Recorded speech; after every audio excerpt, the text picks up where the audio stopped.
This car does everything really, really well. Oh man. What a glorious vehicle this has been for me. And yeah, really what a glorious transaction it's been as well. It's been a fantastic experience. I know that there'll be another analog BMW in my future. You know, I bring the rolls of the McLaren, Ferrari, even the Z8. Nope. Nope. This is what creates the interest. That's what it's all about, is pairing and partnering with really great enthusiasts that are going to love these cars and take great care of them and enjoy them, use them, drive them, you know, take a lot of pride in them. We're just going to go ahead and invest into the car's future, as we have done in the past, and that's going to certainly ensure that another enthusiast owner is going to get a turnkey experience with this very, very lovely M5. Some fun facts about BMW M5 production data: the blue water. They made just 83 of those. Pair that with the Napa caramel interior. Guess how many they made?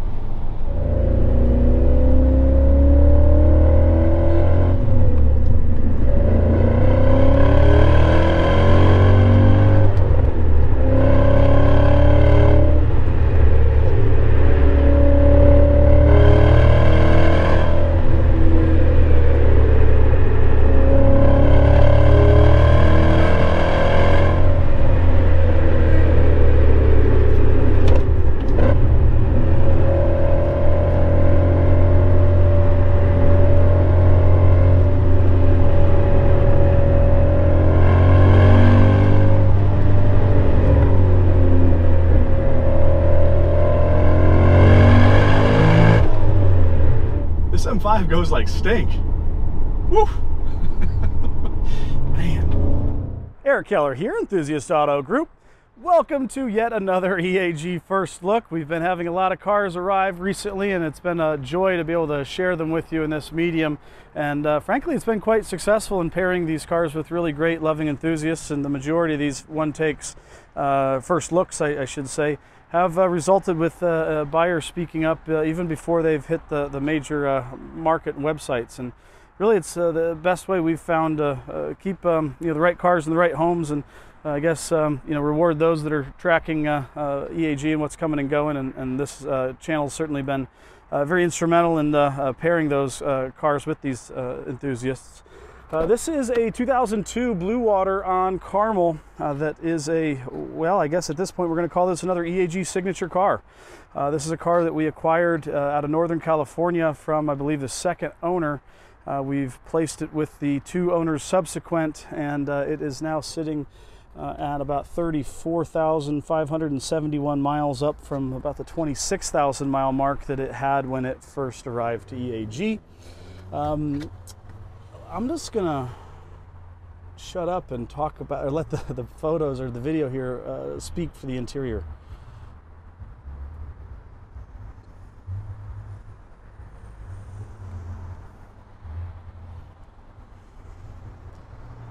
Okay, enough of that. I can't shut up for too long, right?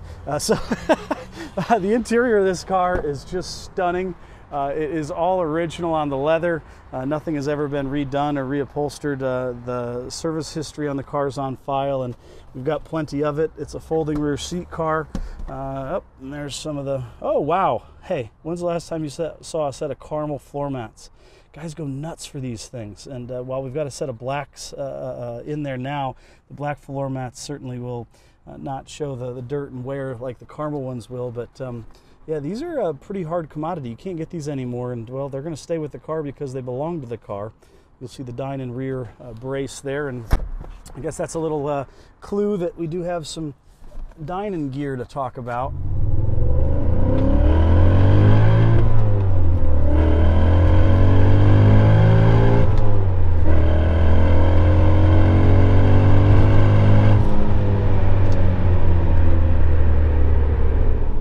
The car is a Dinan serial numbered Stage 1, and actually we would call this a Stage 1 Plus. It's got a little bit more on it, including the 345 differential that is really one of the best bangs for your buck in the Dinan catalog.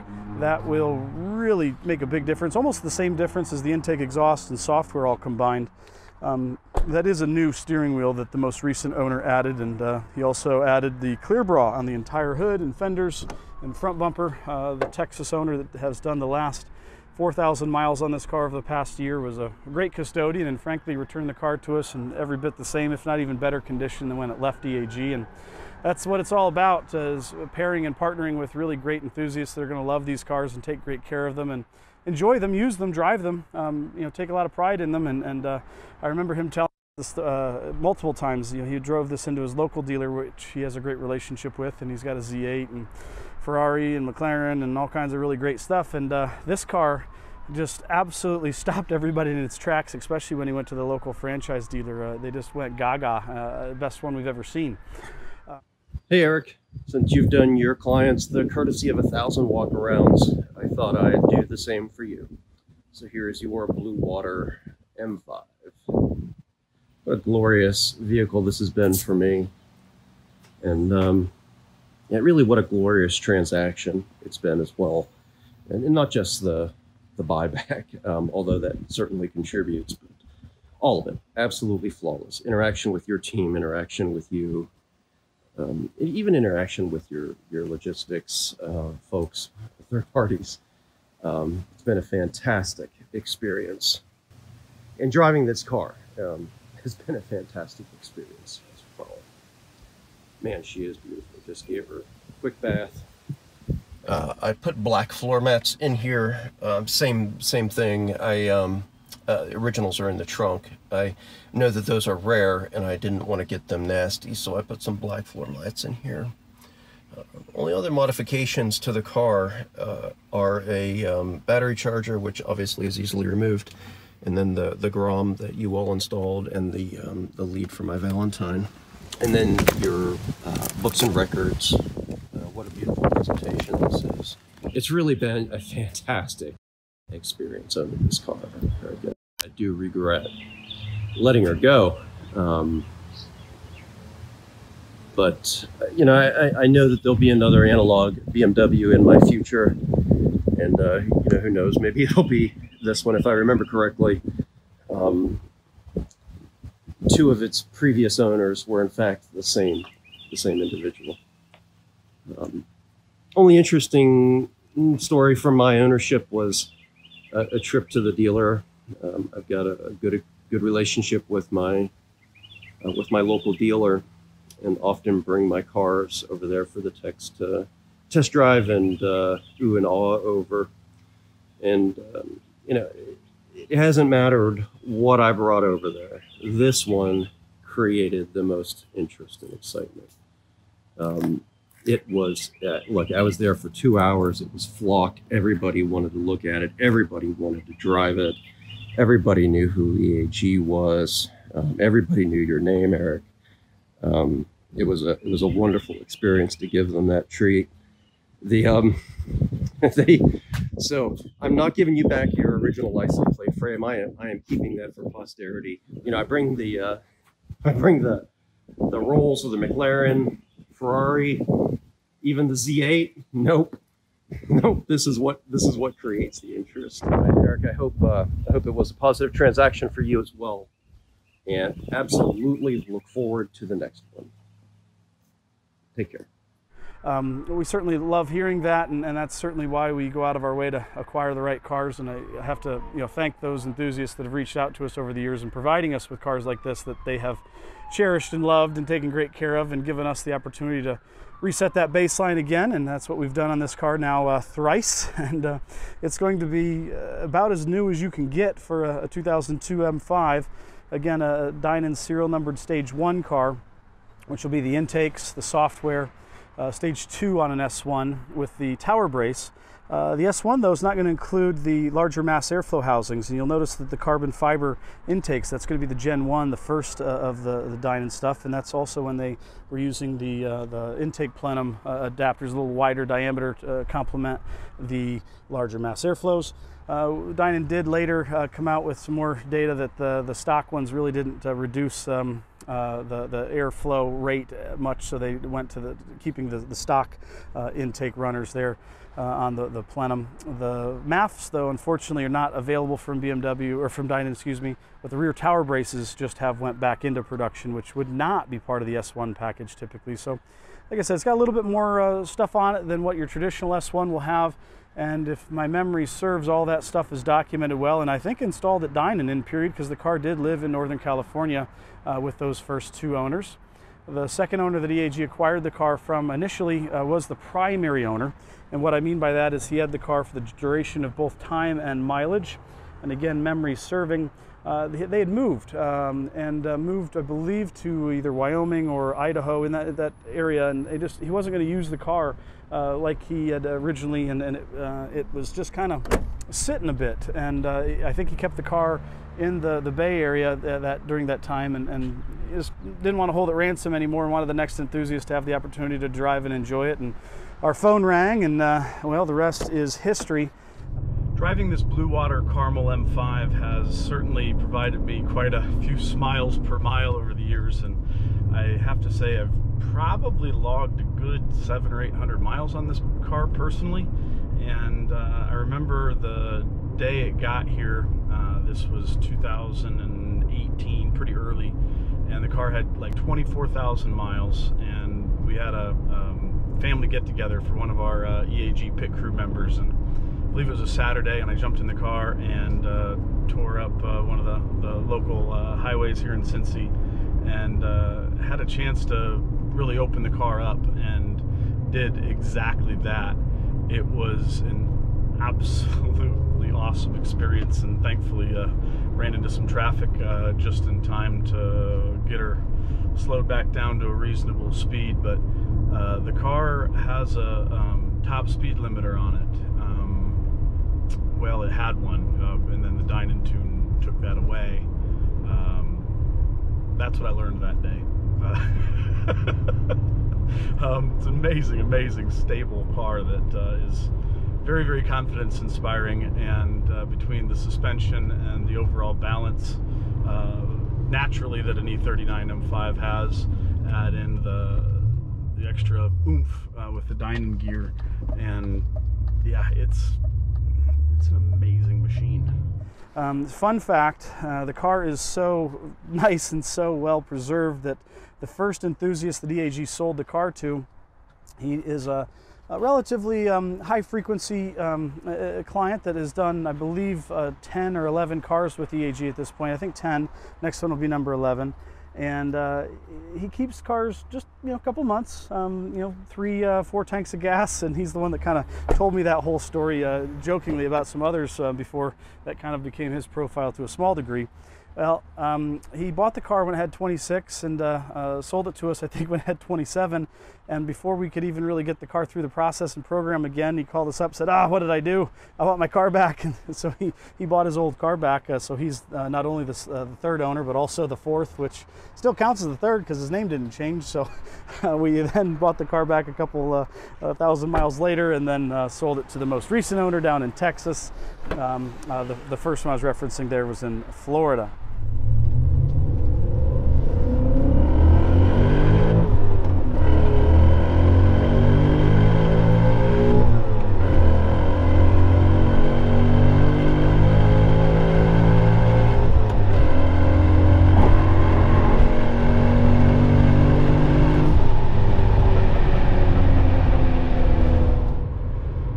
Facts about BMW M5 production data for all of North America, so the US and Canada. BMW North America brought in 9,992 E39 M5s. The vast majority of them were one of three colors. You probably know each of those three colors by heart, but I wanted to give you some more specific information as well as talk about the relevance of this Blue Water on Caramel. 1762 were jet black. 2128 were carbon Schwartz. That's about exactly 3,890 total cars.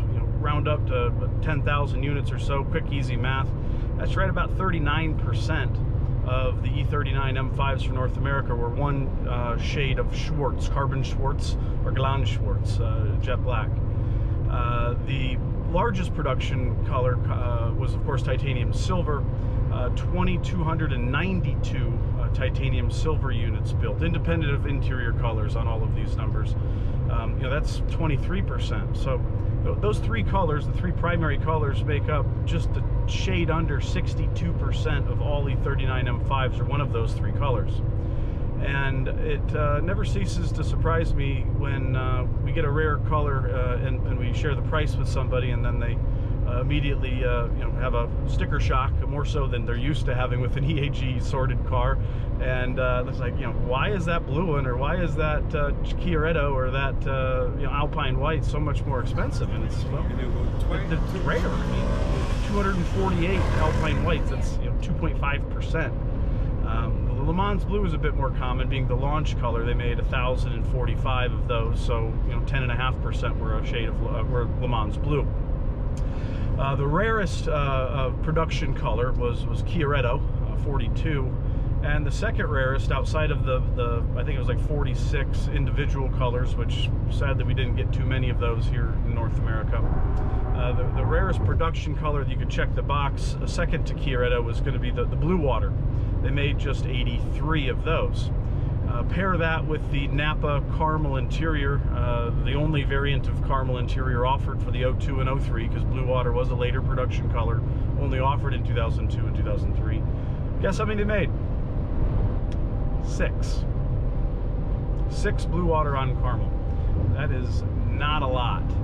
And this has to be one of the most fun to drive, and probably one of the lowest mileage here at 34,000 miles.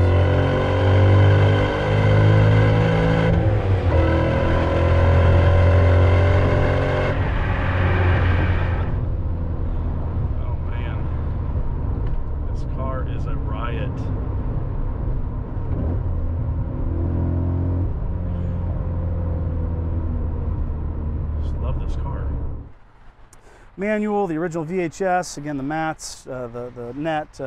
We did update the navigation to the DVD Mark IV system, so all the stuff that you're going to get in an 03 M5, you're going to get in this 2002 M5.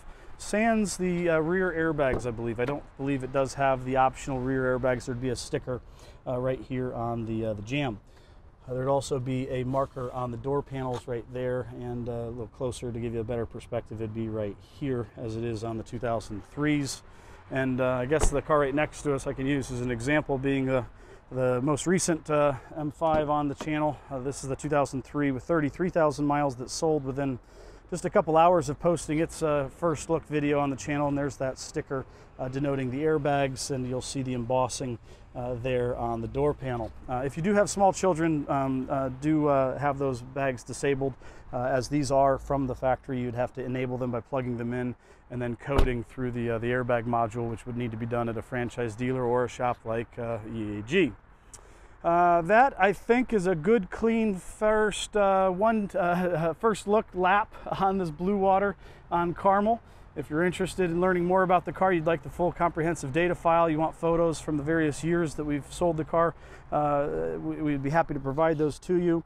We have done the gas door repair, and you'll note the line there on our, I guess we'll call this the 3rd gen of EAG's gas door rehab, and being able to buy all of our cars back. We get to judge the quality of our own work and always never stop improving. That's been a mantra that Evan and I and the EAG pit crew have been frankly living and working by since opening up our first bay, first one lift. Is you know, every opportunity is a learning opportunity, and buying all of our stuff back does give us a very great resource with a lot of constant variables, since we know the car. It's the same VIN number, and then we can measure how well we did back then in the parts that we were using and the process that we were performing. We're now inside EAG's workshop number 1 with the blue water on caramel Dinan S1.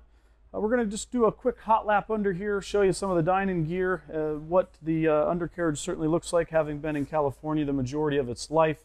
And we've identified just a couple more things to add value. They're not necessarily problems yet, and the next owner probably wouldn't have to deal with most of these things for quite a long time, but we're just going to go ahead and invest into the car's future, as we have done in the past. You'll notice the upper rear control arms there have been replaced. We've got our Dinan shocks and adjustable 3-way rear sway bar with the EAG reinforcement brackets. The tow arms, which are the opposite side of these upper rear control arms, do have boots that are tending to split based on time, and while there's no play in there yet, you can see it there at the top, that boot has just started to deteriorate, so we're going to go ahead and change those tow arms. The undercarriage, though, certainly is quite tidy relative to rust and oxidation. We're going to need to give her a little bit of a bath and wash some of the Texas off of her. We've got Kent's signature there for the clutch and the rear main seal, and we've got the oil scavenge pumps, the oil solenoids, just the driver's side, or passenger side, excuse me. Those rubber O-rings have started to leak a bit, so we're going to go ahead and change those. We'll do both sides, and that certainly coincides with the car's regular oil change. It's about 4,000 miles on the oil, so we'll go ahead and change that. Outside of that, we really haven't found too much to invest in. I think we'll probably go ahead and do the thrust arm bushings just because they're original, and you can see the cosmoline still making that quite a uniform mate between the arm and the bushing. That is got a little bit of a crack to it, but it is unsprung here on the lifts, and so it's pulling it down. And the thrust arm bushings on the E39 M5s will definitely be a good kind of litmus test of how hard the car's been driven. And there's no shakes, there's no shimmies, hard braking. And trust me, I just tried, and I didn't find anything that I was unhappy with the feel of the front end. But within the next 5 to maybe 15,000 miles, those thrust arm bushings are going to let go, and we're going to go ahead and change those out. I'm going to probably do another brake flush based on time, and certainly let the EAG pit crew give it another good what for, and challenge them to find any other items that we can take care of here while we've got the car in the workshop. And that's going to certainly ensure that another enthusiast owner is going to get a turnkey experience with this very, very lovely M5 that is absolutely an amazing driver, and just, I mean, hermetically clean. The condition of this car is, it's amazing for the 18 years of age and the 34,000 miles it's done. It certainly will serve the next owner quite well, and looking forward to meeting that enthusiast. Thank you again for tuning in. If you are interested in this car, or better yet, if you have an M5 and you're not using it like the previous owner, this Blue Water back in the day, we'd love to offer the car a great foster home, and give it a great baseline reset and keep it in that enthusiast path. So subscribe for more. See ya.